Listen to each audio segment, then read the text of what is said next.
Hey, I'm Karen. And I'm Aubrey. And this is Chicklit, a literature comedy podcast where we enjoy getting lit and talking about books that spoke to us as young adults. Yeah, Book It was dope as fuck. Yeah, I did Used to get the little personal pan pizza. Yes! Oh my god. Just for you. Yeah, nobody can take that shit, dog. But we also cover movies with special guests, and it can get pretty crazy. I'll make a controversial statement. I will take this over Space Jam. Is that controversial? People love Space Jam. We might have to stage a fight. So if you enjoy YA fiction, that fool of a fairy, Lucinda, did not intend to lay a curse on me. She meant to bestow a gift. Boozy beverages. Little shot of Bailey's in your coffee. Coffee, pizza, and Bailey's goes together like... Doesn't go together. It doesn't go together at all. And the power of friendship. I'll be like, I bought your Christmas present. And she'll be like, what'd you get me? I have to know. Tell me right now. And I'm like, Henry no. gets so irritated because I'm like, do you want your present now? And he's like, it's like October. No, I don't.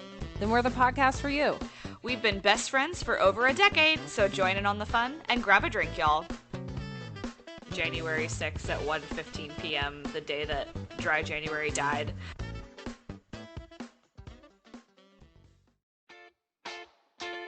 You're only given a little spark of madness. Followed Mr. Carpenter. What he saw couldn't have been a dream. It was too real. But it couldn't have been true either. It was too deliciously frightful. Frank, that's yesterday.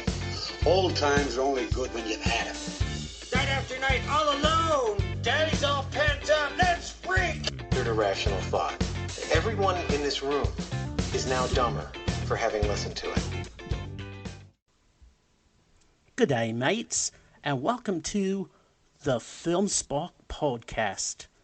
Your favorite Melbourne matron of mayhem, Ebony, has this week off, and she's busy mixing up a batch of Vegemite and preparing the barbecue for some seafood. So, this week, your guest host is Jim from the Film Rage Podcast, or, as all of us colonists like to say, it's your cousin from the Commonwealth. Today's film I'm talking about is Evil Ed from 1995. Here's what some places rate this Swedish masterpiece of modern cinema. IMDb says it's a 5.5. Rotten Tomatoes audience score says 49%. And Letterboxd fans' ratings give this a 2.9. It's directed by Anders Jacobsson. Screenplay written by Anders Jacobsson, Goran Lundström, Christer Olsson. It stars Johan or Johan, not sure how the Swedish pronounce that, Johan Rudbeck, or Rudbeck as Eddie, Olaf Rode-in as Sam Campbell, Per Lofberg as Nick, Camilla Lerth as Mel, Danny Malmer as Zip, Mikael Kalenvara as Tom McLean. Filmed in Sweden with an estimated budget of 250,000 Swedish kroners, I think. It's SEK on the, currency market, or approximately 25,000 US dollars, back all the way in 1995. This seems like cheap, but it doesn't look that way. Evil Ed was originally titled The Censor and made over about 3-year time period. Evil Ed premiered on November 11th, 1995 at the Stockholm International Film Festival as part of the Twilight Zone genre section. It was released theatrically years later on May 4th, 1997 in only 4 theaters in Sweden, Gothenburg, Uppsala, and of course Stockholm. The film was released direct-to-video by Apix in the US in September 1996 in both an R-rated and an unrated version. It was released on DVD by Image Entertainment in 1998. Currently, it's available a lot of places, so just search it online. But I watched it on Tubi. Oh, Tubi. God damn, I fucking love Tubi. You always get to find something fucked up and weird to watch on Tubi for any Sunday afternoon movie viewing at Grandma's house. Oh, Tubi, you always deliver. Me and Grandma love to sit around eating snacks and drinking gin and playing gin, actually, usually both, and then watching a really good fucking weird film from Tubi. Now let's talk about the movie. I'm just another chunk of meat lost in brainland. This is the line that starts the mayhem in this movie, right before a crazed editor in his underwear pulls a live grenade in his mouth and explodes his head. And in my thoughts, pretty much sums this movie up. Plus, who doesn't love editors in their undies? Yeah, I knew right away this was my kind of film. And also, once you know that this is a Swedish B horror film, that it's going to be fun. And our hero, Ed, he's an editor, of course, and he gets loaned out to the splatter and gore department of his company's European distributors division. Now, first off, any department that's called splatter and gore, I want to work in. The whole time I'm watching this movie, though, I just kept asking myself, what the actual fuck is up with this editing? Then, of course, after viewing it, I went and took a look. All the actors were Swedish, speaking English, but they overdubbed it with English actors. I'm guessing to eliminate the Swedish accent? What? I mean, who wouldn't want to see this film with the Swedish chef playing the part of Evil Ed? I'm just saying, bad choice, because seeing an entire movie with the Swedish chef's accent speaking English in a movie called Evil Ed is one that I think could have made this, bigger than Avatar 2. Where was I? Oh yeah, our boy Ed starts out this film as a pretty straight-laced dude and doesn't get the picture of what he's supposed to be doing. And as an editor, you'd think, he probably should get the picture. Yeah, that was pun intended for sure. He starts editing out the good, gory bits of the movie he's editing. Eddie, baby, don't take the gore out, or the film's going to be a bore. What are you doing? But apparently the gore starts to fuck with his mind. He starts seeing things and imagining the things he's editing are part of his own reality. Let's face it, he's tripping balls. On top of that, he wants to go back and work for his old job, but his dick of a boss threatens to fire him. And, back in 1995, jobs were tight, especially for editors. In what seems like a quick transition, his imagination gets the best of him and loses his mind and starts killing people. I mean, how much more of a complex plot do you need? It's called Evil Ed. He's an editor. Kind of makes sense. He's just going to run around killing people. You see, listeners, this is what happens when you watch horror movies. You become demented and evil.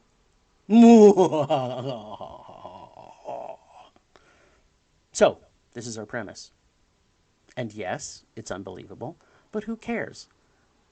Ed is now crazy and acting the shit out of this film. And the horror is fun and gory and silly. But wait, there's more. In addition to all the yummy, yummy gore, the film is sprinkled, and I mean sprinkled, with gratuitous TNA for some sexy Swedish time to go along with our fantastic comedy horror. Now, the makeup and special effects are pretty freaking amazing for a low-budget film. Put this in perspective, $25,000 back in 1995 in US dollars. And the effects in this are pretty outstanding for this low of a budget. And all through it, there was famous quotes from other movies. Even the name is a play on the film Evil Dead. And Johan Rudebeck, who plays Ed, does a great job devolving into this evil Ed as he gets more and more evil as the film progresses. He goes from killing people to going to the psych ward, and then, you know what, kill some more people. Has to run in with some cops and army dudes. You know, I'm not even really sure what they were, but you know what? Who cares? It's the authoritative figure that pops into into the psych ward to take care of business, which again makes for some great one-liners, where we end up with an ending fitting to body horror of perhaps an early David Cronenberg film. So if you don't know early Cronenberg films, go watch Scanners. You'll know what I mean. This film is a fun, gory, silly, campy, over-the-top, gratuitously titty-filled ride that will have you knee-slapping from start to finish. Now, don't expect everything to make sense or tie together completely, because this is that kind of movie. Just sit back and enjoy this Swedish evil ride to the nut house, only spoken in English, because, you know, the Swedish chef, as Ed, in no way would have made this more funny. Tee-hee-hee. When you see this film, if you haven't seen it already, expect to see the kind of film in the vein of, say, early Peter Jackson's films like Bad Taste or Dead Alive. And if you haven't seen those films, watch them first, then watch this one. Then you'll understand the reference, not the other way around, because this would be backwards, and it may confuse you. Trust me, PJ first, then this one. Got it? Peter Jackson's Bad Taste and Dead Alive, then Evil Ed. In that order. Do you need to write this down? Hold on, I'll wait for a minute. You written that yet? Okay, perfect. Now, after my second viewing of this film, I kind of wish they had, like they do when they have karaoke, where you have the words up on the screen as you're singing them. Whenever they have a quote from another movie that's a ripoff, have that quote pop up and you shout it out, like, I'm going to get you, or, you know, I'm going to get you, sucker, or whatever they're going to say, so that it makes it an actual either A, a drinking game, or B, a party in the theater. Or, like they do in Pee-wee's Playhouse, when someone says the secret word, you scream real loud. This is definitely a movie to see with a bunch of friends over a pile of nachos and a pile of beer.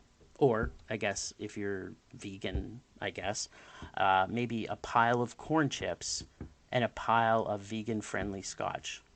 I mean, if you're not vegan, you could do both, I guess, but, you know, I'm just trying to make suggestions because, you know, sometimes when people are listening to podcasts, it's kind of like that advertising where you're kind of like, yeah, I'm listening to this podcast, you know, I'm really kind of hungry, actually. What do you feel like?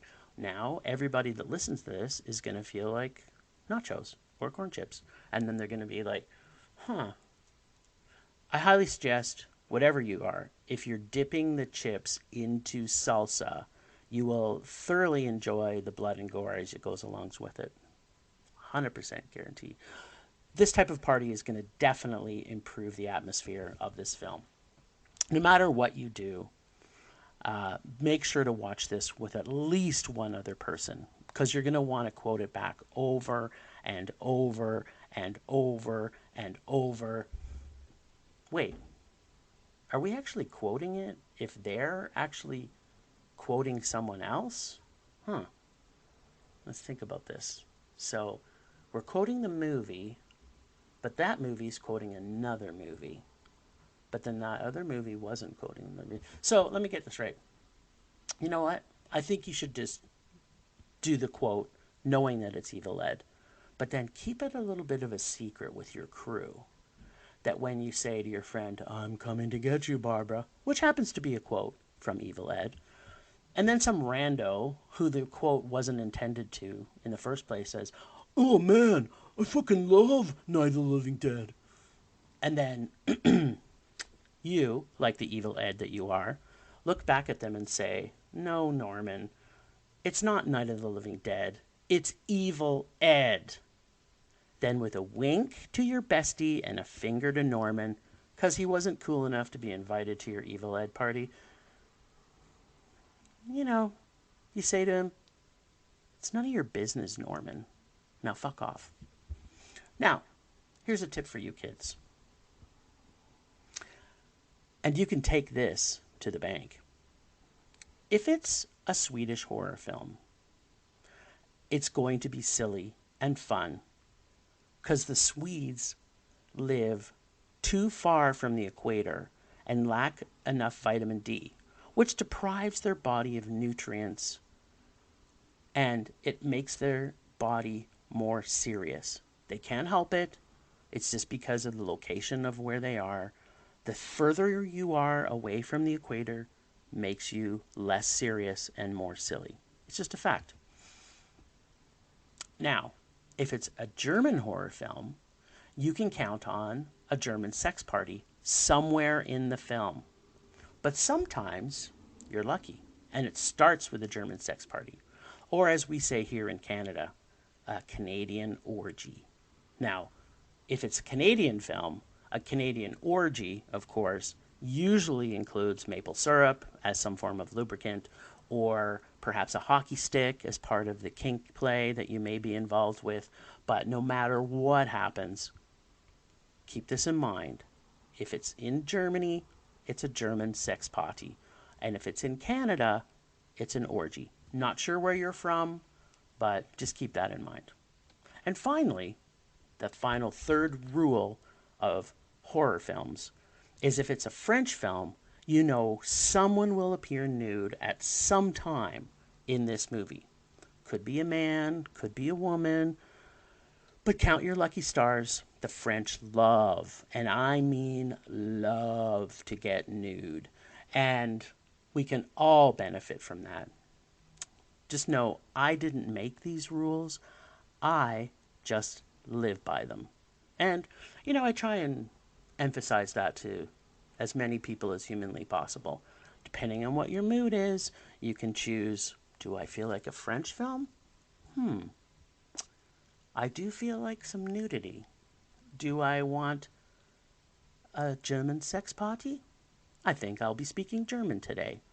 And then, if you're like, you know what, let's get this a little wacky. You find yourself the closest Swedish film you can put your money on. Now, what you've all been waiting for, which is almost irrelevant to what I was just talking about, but you know what? Who cares? How would I rate this film? Well, as part of the Film Rage rating system, this would be a Mondo, because it delivers an amazing time and it in so much camp and so much fun. I just enjoyed laughing at this film through the entirety of it. You will have an absolute good time if you're going to this movie thinking, I just want to let loose, maybe get high, maybe have a beer, laugh at something stupid, because you will laugh. It is funny. But because this isn't a Film Rage podcast, it's actually a Film Spark podcast. So I am going to rate it a 3.79 E-Bunnies out of 5, which is actually pretty good.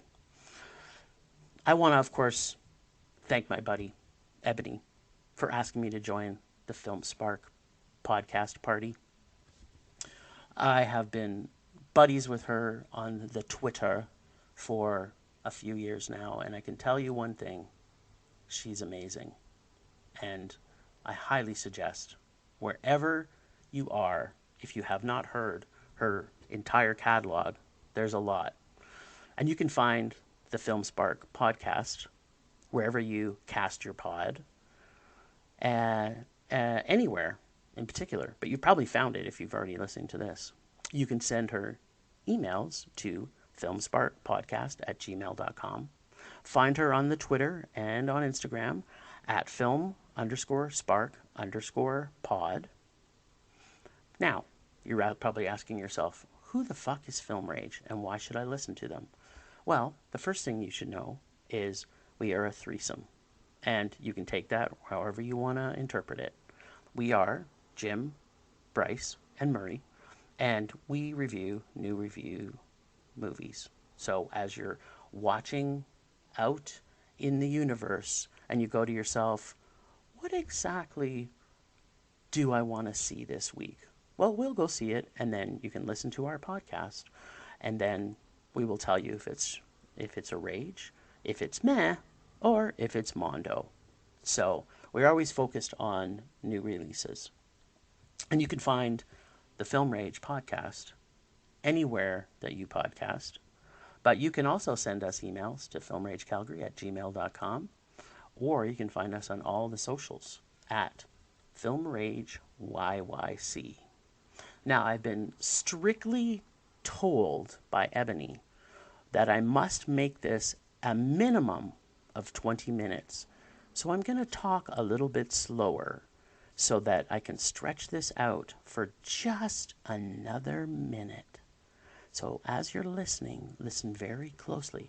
I want everybody to close your eyes and imagine that you're sitting in front of the cartoons by your grandma's house, and you're not necessarily watching a Swedish horror film, but you're still watching Tubi, and you happen to search upon classic vintage Looney Tune cartoons.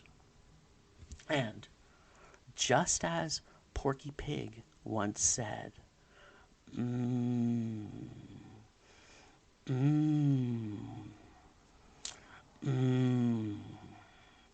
I love marinating in pineapple.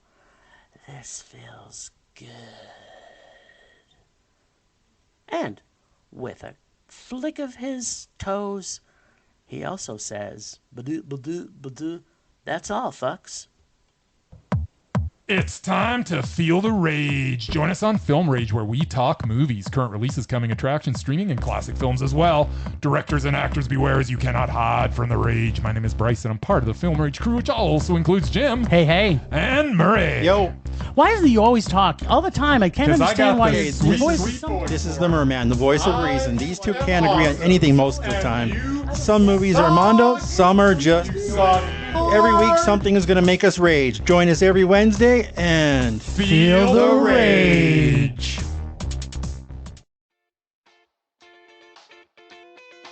You were just listening to the Film Spark podcast for all your film needs and more. Like what you heard? Give us a shot. Follow us on Spotify, Apple, Good Pods and more. Or follow the socials at film_spark_pod. You know what? Just follow us on everything. Check out the link tree. linktr.ee/filmsparkpod. Find us, follow us, give us a shout. We always want to hear from you.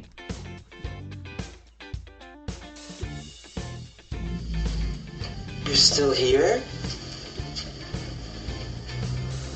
It's over. Go home.